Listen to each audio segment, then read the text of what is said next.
حضرت آدم علیہ السلام کی کہانی اسلامی تعلیمات کے مطابق تخلیق انسان کی ابتدا اور انسانیت کی پہلی کہانی ہے۔ اللہ تعالیٰ نے زمین سے مٹی لے کر حضرت آدم علیہ السلام کو تخلیق کیا۔ فرشتوں کے سامنے اللہ تعالیٰ نے فرمایا کہ میں زمین میں اپنا خلیفہ یعنی نائب بنانے والا ہوں۔ فرشتے متوجہ ہوئے اور سوال کیا کہ کیا تو اس کو پیدا کرے گا جو زمین پر فساد مچائے گا اور خون بہائے گا؟ اللہ نے فرمایا کہ میں وہ جانتا ہوں جو تم نہیں جانتے۔ اللہ تعالیٰ نے حضرت آدم علیہ السلام کو علم اور علم السماء اشیاء کے ناموں کا علم دیا۔ جیسے آدم علیہ السلام نے فرشتوں کے سامنے بیان کیا، اللہ تعالیٰ نے تمام فرشتوں کو حکم دیا کہ وہ حضرت آدم علیہ السلام کو سجدہ کرے۔ فرشتوں نے سجدہ کیا سوائے ابلیس کے جو جنات میں سے تھا، اور اس نے تکبر کی وجہ سے انکار کر دیا۔ ابلیس نے کہا کہ میں آگ سے بنا ہوں اور آدم مٹی سے، اس لیے میں اس سے بہتر ہوں۔ حضرت آدم علیہ السلام کو جنت میں رکھا گیا اور ان کی تنہائی کو دور کرنے کے لیے اللہ تعالیٰ نے ان کی بائیں پسلی سے حضرت حوا علیہ السلام کو پیدا کیا۔ دونوں کو جنت میں ہر نعمت استعمال کرنے کی اجازت دی، لیکن ایک مخصوص درخت کے قریب جانے سے منع کیا۔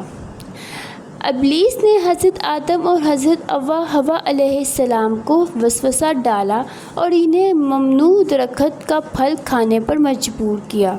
اس نافرمانی کے باعث اللہ تعالیٰ نے ان کو جنت سے نکال دیا اور زمین پر اتار دیا اور حکم دیا کہ تم کو یہاں پر ایک خاص مدت کے لیے رہنا ہوگا۔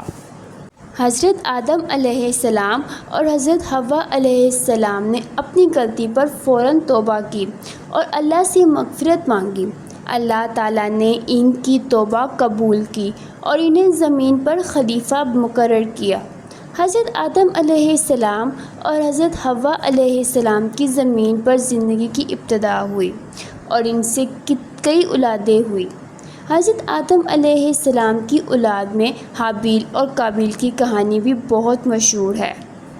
حابیل اور قابیل کا واقعہ قرآن مجید میں بیان کیا گیا ہے اور یہ واقعہ انسانیت کی پہلی قتل کی کہانی ہے۔ یہ واقعہ ہمیں حسد، تقوی اور اللہ کے احکامات کی اطاعت کی اہمیت سکھاتا ہے۔ حضرت آدم علیہ السلام کی اولاد میں حابیل اور قابیل دو بیٹے تھے۔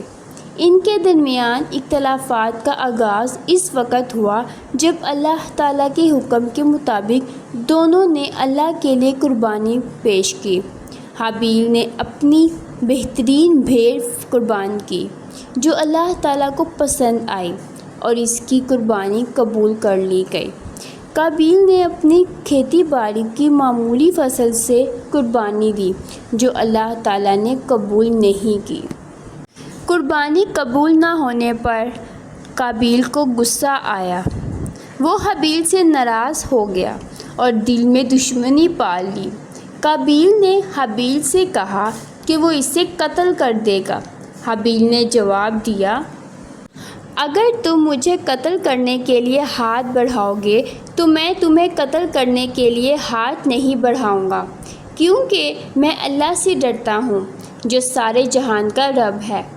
قابیل کے دل میں حسد اور غصہ اس قدر بھر گیا کہ اس نے اپنے بھائی حابیل کو قتل کرنے کا ارادہ کر لیا اور بالآخر اسے قتل کر دیا۔ یہ تاریخ کا پہلا قتل تھا۔ قتل کے بعد قابیل پریشان ہو گیا کہ وہ اپنے بھائی کی لاش کو کیسے چھپائے۔ اللہ تعالیٰ نے قابیل کی رہنمائی کے لیے ایک کوا بھیجا جو زمین خریدنے لگا۔ قابیل نے کوے کو دیکھ کر سمجھا کہ وہ اپنے بھائی کی لاش کو کیسے دفن کر سکتا ہے۔ قابیل نے بھی اسی طرح زمین کھود کر اپنے بھائی کی لاش کو دفن کر دیا۔ اس پر قابیل نے پچھتایا اور کہا کہ وہ کوے سے بھی کمتر ہو گیا، کیونکہ وہ بھی نہ سمجھ سکا کہ اپنے بھائی کی لاش کو کیسے چھپانا ہے۔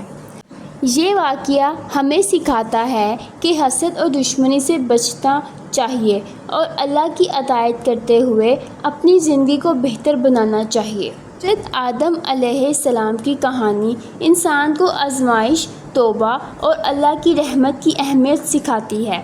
یہ کہانی اس بات کا بھی سبق دیتی ہے کہ غلطیوں کے بعد بھی توبہ کی جا سکتی ہے اور اللہ تعالیٰ کی مغفرت طلب کی جا سکتی ہے۔